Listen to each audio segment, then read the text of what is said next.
Well, hello there. Thank you for joining us here at Coolest Life. My name is Tony, and I'm here at the, as you saw by the caption, the Sugar Beet Harvest. Yeah, that's right. I'm a big old yellow hat right now. Soon to be an orange hat.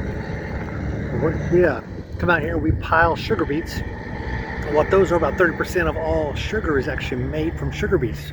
I don't know if you knew that or not. But we're way out here in Michigan. We're up on the thumb. If you know anything about Michigan, it's there by the thumb. I guess it's, you know what I mean. But we'll take you around here. If you're seeing this, that means I got approval to make this video and talk about these big machines here, which I've been trained how to operate. Isn't that awesome? So come along with this and learn more about sugar beet harvest, and maybe, just maybe, you might want to come to the sugar beet harvest and work. You never know. It could happen. Because it pays pretty decent, and they give you lots of overtime. They work you to death for about 2 months, and then they want you to leave. And they give you a free place to stay, RV wise. Ooh, that's always good. So come along with us, because you've just entered the Coolest Life, Sugar Beet Edition.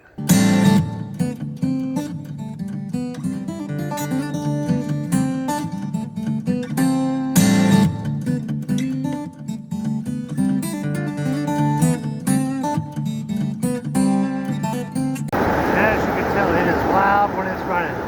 It's right next to the conveyor here. What they also call the boom.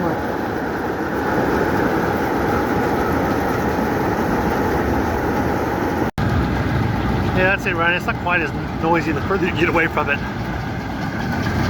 There's a truck over there. You see a big little dumping? So it dumps them into that one side there. Here's basically what it runs through. This has got 2 wings on it, one on this side, one on the other. And they come down through here and they go up this conveyor.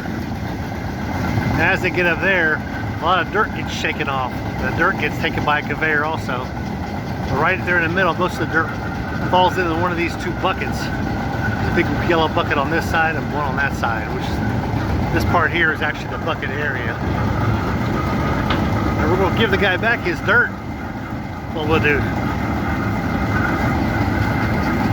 And then, once they're been shaken a couple times, put them back on that conveyor and send them up there. And I thought, well, why don't they just put these in another truck and get them out of here? Well, they actually want them to sit for a couple of days. You see how that thing slides to the other side? Now he's going to dump his bucket. They want them to sit for a couple of days, and then they're going to get a big scoop and put them in trucks and haul them out of here to the factory to be processed.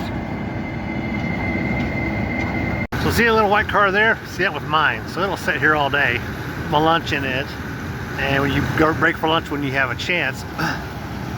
It just takes 3 people to operate this machinery. You got 1 person up front inside the cab, little red one there. You one person, what they call the wingman, because these are the wings where the trucks actually make the dumps. So these actually swivel. You see the tire track going there? They swivel in and out. So the truck pulls forward, the wing comes out, truck backs up, they dump. Conveyor takes them up, does all the shaking and everything, and then puts them in the main area up there. Up top there, no one works in that area. That's just a cleaner area. And we have 1 person down here in front who's directing the truck. Then that truck, of course, is going to pull forward. He's going to take back his dirt, his excess dirt he brought us. We're going to give that dirt back to him, so we're not having to create a pile of dirt out here.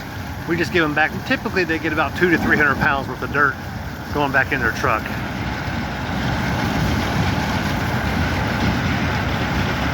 As you can see there. It's a pretty sweet operation. Now there are some other jobs here. Some are like inside that building, which is the lab. So they take samples of randomly different ones of the trucks that come in here, and they try to see what kind of condition the beets are, quality, how it works. Like if they have too large of a tassel, because their machines in the farm actually cut the tassels of them off, and then they get pulled up out of the ground like a root. So they would then tell their farmers, hey, look, he's got way too many tassels. You guys need to do a little better job on your next few loads that you have. So, but and of course you got all kinds of foremans, and the next flight up would be there's a supervisor under the foreman. So there's lots of people other than workers and leads. Now leads, from what I gather, will be assigned a particular. And it takes 3 people to run it, you know, with your wing person, your person up front near the boom, and then of course your operator inside the little room up top. And then your supervisor or your lead would be walking around making sure everything is being done the way it's supposed to be done, and safety protocols are in place. And they do give you some things. Obviously they give you eye protection, a nice hat, get a yellow hat, and if you're a lead you'll end up getting an orange hat, a nice vest. Isn't that a beautiful vest? And you get a slicker.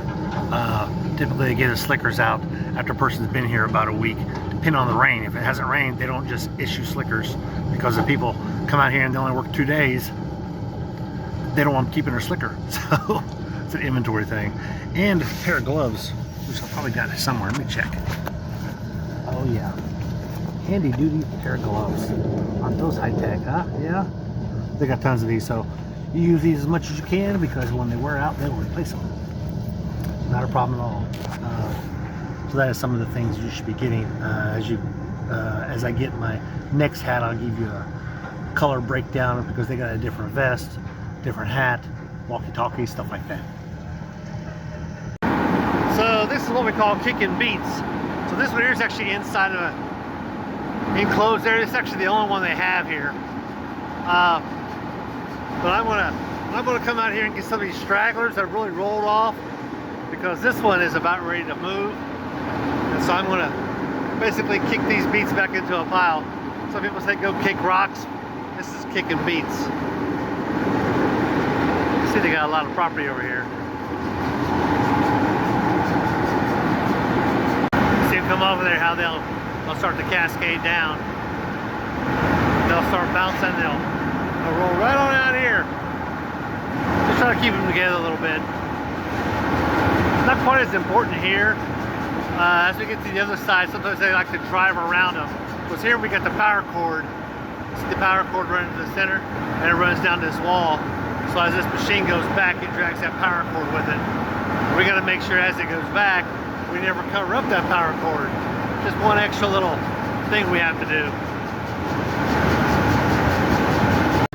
So now we're on top of the piler. So this thing here is what we call a wing, and it will actually swivel out all the way here, as you can see this spot here, and then this dumper here will open up, hydraulics. It sits down all the way on the ground, because right now it's about 6 inches up, and we've got another one on the other side here. We'll do the same thing. So that's why they call it wings, because they swing out like wings. Then you start, they've each got a belt inside. They got a belt right down here inside that pushes the beets up in it, and then the beets drop down in here, and they go all the way up, and they go through a mixer screen in the center there. The mixer screen basically tries to clean out a lot of the dirt, make some tumble and everything, and then they go out the end of that boom.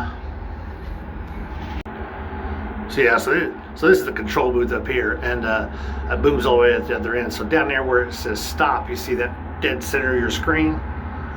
You have someone working that area there. They take tickets, they pull a sample possibly. They got a sample taker set up at the other end, and you got someone down here who will pick up loose beets and throw them inside the dumper, the hopper I should say, before they pull the truck forward. That's kind of how that works. There it goes. It's actually running. I can do that now because I'm actually touching absolutely nothing. So just a tidbit of information, I found out that this piling section here, this property I should say, is the largest one in the country, second largest one in the world that we do this at. Yeah, we're close to that guy, aren't we?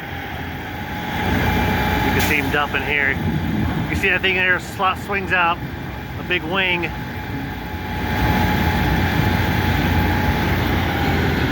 If he's going down or not. I guess he does. Swings out like a big wing. It's a neat operation. They said it gets cold and dirty. So if you don't like the cold, don't like the dirt, you might not want to do this. However, if you think you can handle it for just a couple of months, this just might be for you. So up close and personal, this is basically a sugar beet. You can see how big it is. It's huge, isn't it? That's the way they grow. They get a tassel that comes out the top of these things. And that tassel is supposed to be cut off before they come to us. And it's, most of this is cut, so this is actually a good one to go by. So, anyway, that's a sugar beet. A lot of them are twice this size. Several, not rare at all to see them twice this size. They're heavy, like rocks. Yeah. Woo, you can sure tell how loud this thing is. Definitely a loud machine. And there's not as much going through it right now, but all the belts are on, so even right here is loud. Not a lot of hearing protection out here. I wear some sometimes, but I need to go get my set. But we're building it indoors here. This is one of their super pilers. They're super because they got those drive-throughs right here. See how they drive through it there? Load up there. It's kind of cool.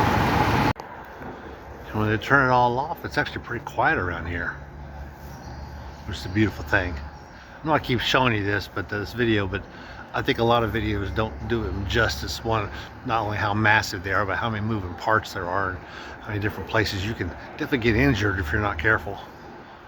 The safety is definitely paramount.